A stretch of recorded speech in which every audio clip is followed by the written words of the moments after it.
बहावलपुर का जब मशहूर मुकदमा चल रहा था, हाँ, कि एक कादियानी, हाँ, लड़के के साथ मुसलमान लड़की की शादी हो गई धोखे के साथ।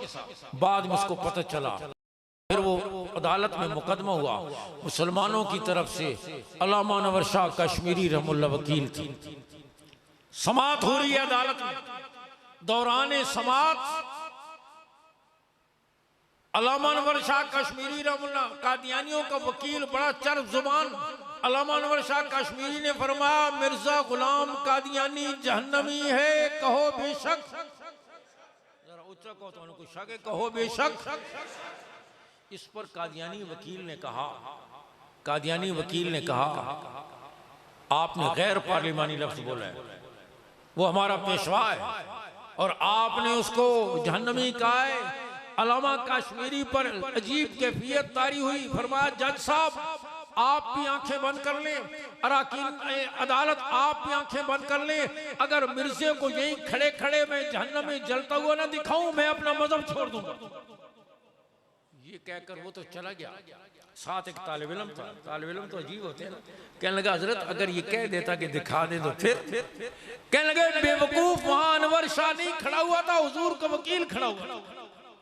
दिखा दे, हुजूर का वकील खड़ा हुआ था। इस अंदाज में, इस अज़्म और यकीन के साथ। और अल्लामा अनवर शाह कश्मीरी रहमतुल्लाह फरमाया करते थे, जिन्हें दारुल देवबंद का चलता फिरता कुतुबखाना कहा जाता है, फरमाते दीन के सारे काम बड़े मुबारक है। दावत और तबलीग बहुत मुबारक है, जिहाद बहुत मुबारक है, तज़किया बहुत मुबारक है, दर्स और तदरीस का काम बहुत मुबारक है। ये सारे काम दीन के बहुत मुबारक हैं। लेकिन फरमाते थे ये सारे काम हुजूर सल्लल्लाहु अलैहि वसल्लम की सिफात का तहफ़्फ़ुज़ है और अक़ीदा ख़त्म नबूवत का तहफ़्फ़ुज़ हुजूर की ज़ात का तहफ़्फ़ुज़।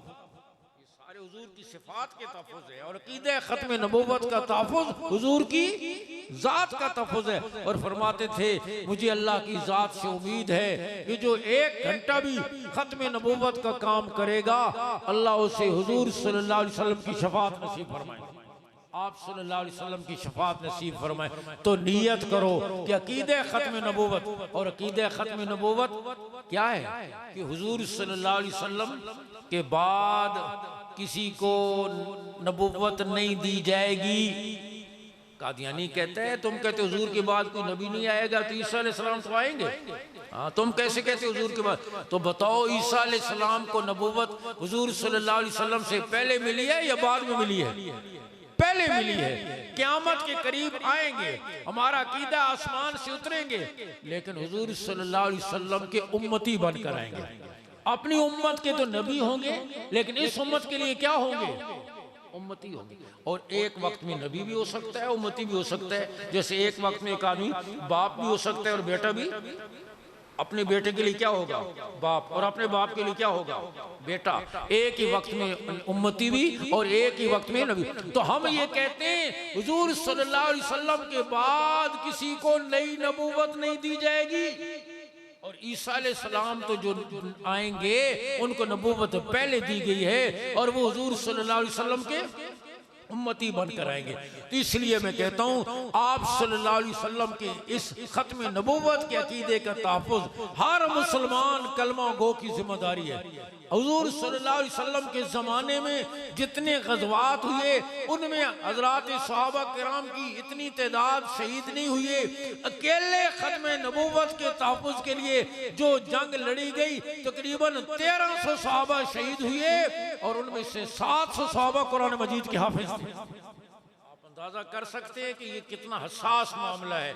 इसलिए आप नियत करो कि इंशाअल्लाह जो हमसे बन पड़ा, बूढ़ा हो या जवान, हाँ, अनपढ़ हो या पढ़ा हुआ, हाँ, शहरी हो या देहाती, हर कलमा गो जिसे हुजूर सल्लल्लाहु अलैहि वसल्लम की शफाअत की उम्मीद है और शफाअत को मुतमन्नी है, नियत करें कि इंशाअल्लाह हम अकीदे ख़त्म नबूवत की ज़िंदगी की तमाम तवानाइयाँ लगे करेंगे इंशाअल्लाह।